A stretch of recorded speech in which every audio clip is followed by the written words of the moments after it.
Welcome back. Today's video is going to be another declutter. Today we're going to be doing all things cheeks. So we have blush, bronzer, contour, and highlight. And I think we're going to start with like the bronzer slash contour section.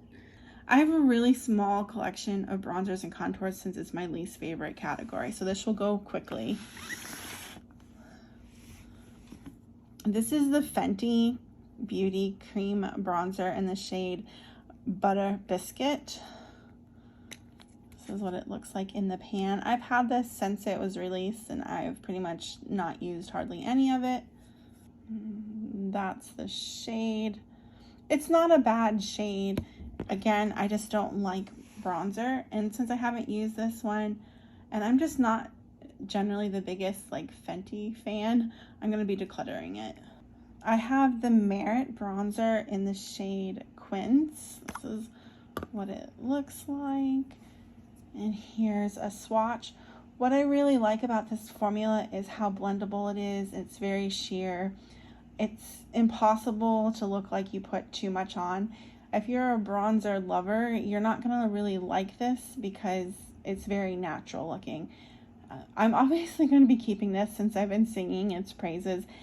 When I do use a bronzer, this is the one that I usually reach for. This is not a bronzer. This is actually a contour from Westman Atelier. It is in the shade Biscuit.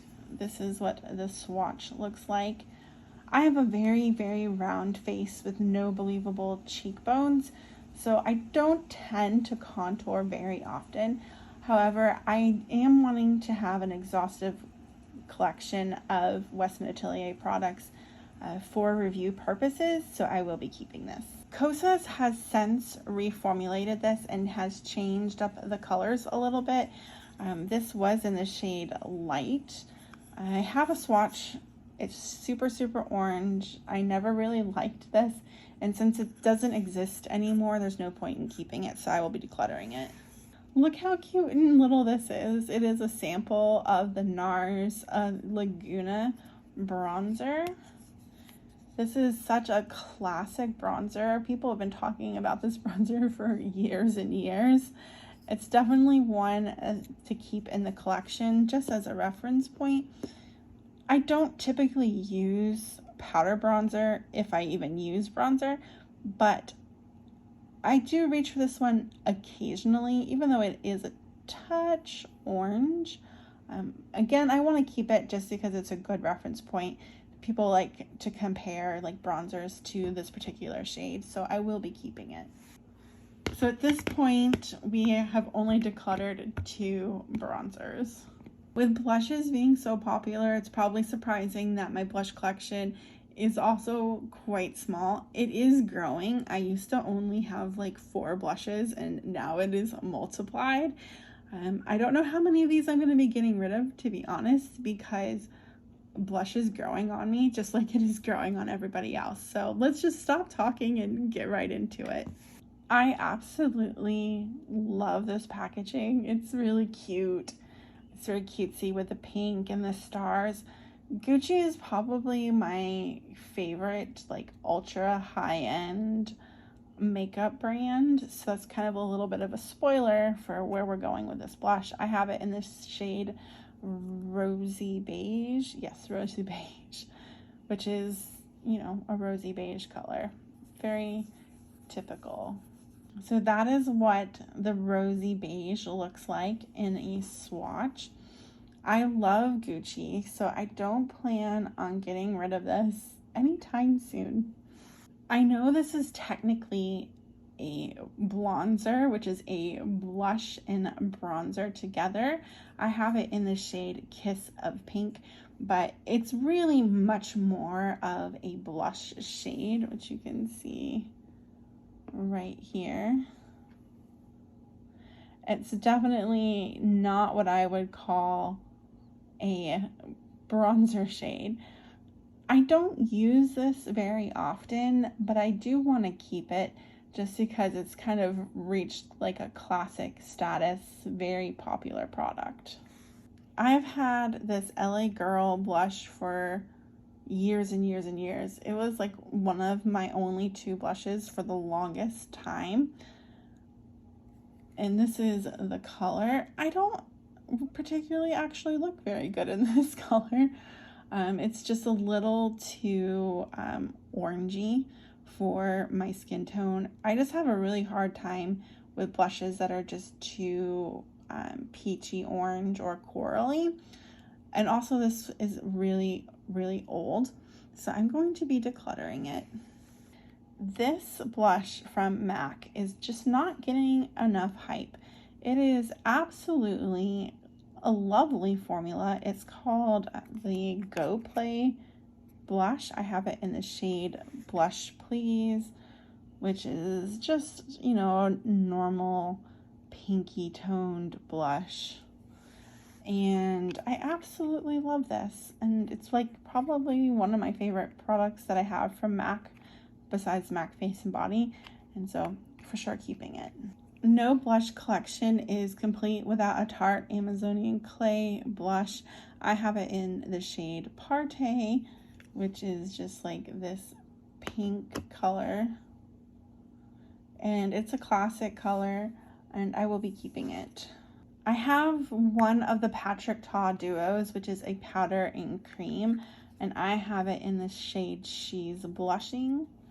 I've actually never used this in a makeup look. I was saving it for like a get ready with me, and then I just kind of never got to it, and then it was not as popular as it was, so I just said forget it, and so I never really used it.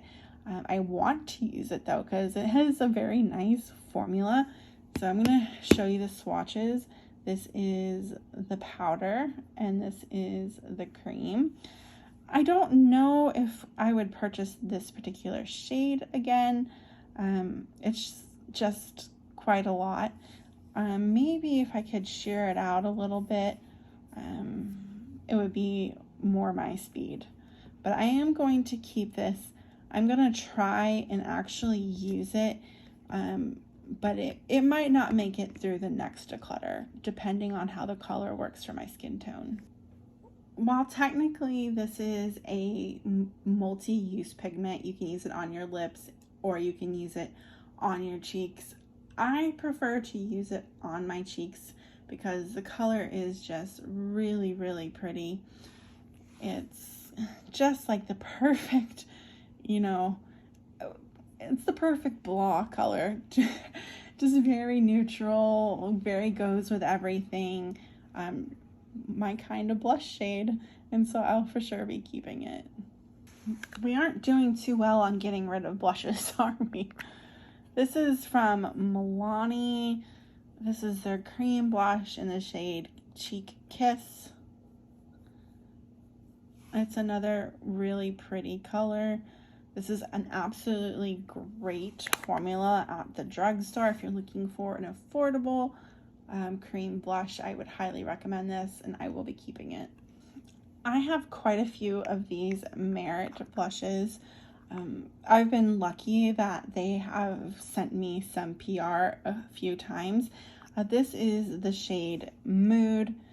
This color is very difficult for someone as fair as me to wear. I feel like this is better suited for people with a little bit darker of a skin tone. However, I'm going to keep it so that I can speak to the different colors that Merit has in the blushes. This is my favorite shade in the Merit blush, which is the shade Cheeky. And it's, again, just that beautiful pinky color that can just be used on pretty much everybody, and it goes with pretty much everything. I absolutely love this formula.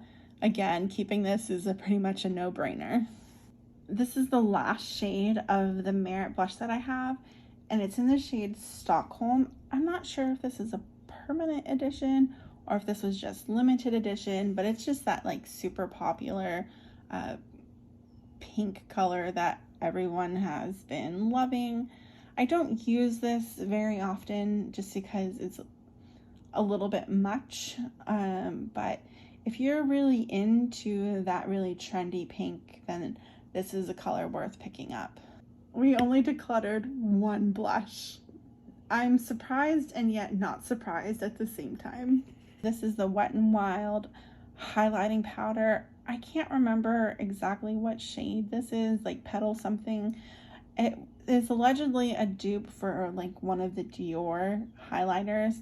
This is like so old school. This is from old school beauty YouTube.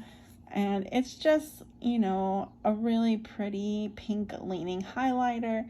It is my favorite powder highlighter, and I will use this until I can't use it anymore. Another Fenty product, it is the shade 01 in the Kilowatt highlighter, and it's going to be really hard to see these. There's a highlighter here which is like barely able to see. I'm pretty sure like it's dry and old. And then there's this highlighter, which is just a touch too dark for me. It's just not the right color. Overall, this is probably a pretty big regret purchase.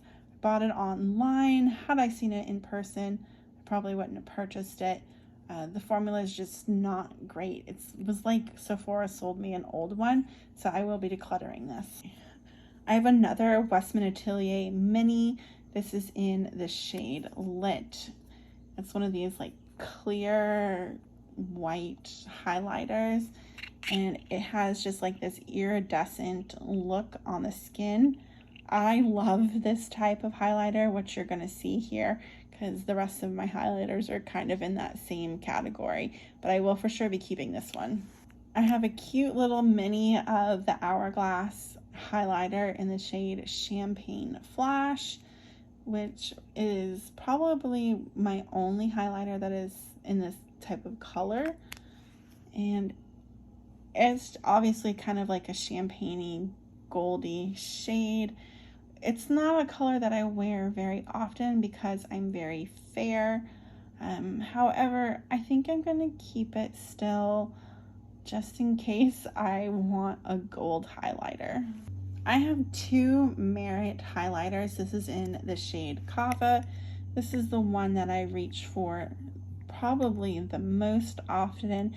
It's just a super, super natural highlight. You're not going to be overdoing it with this.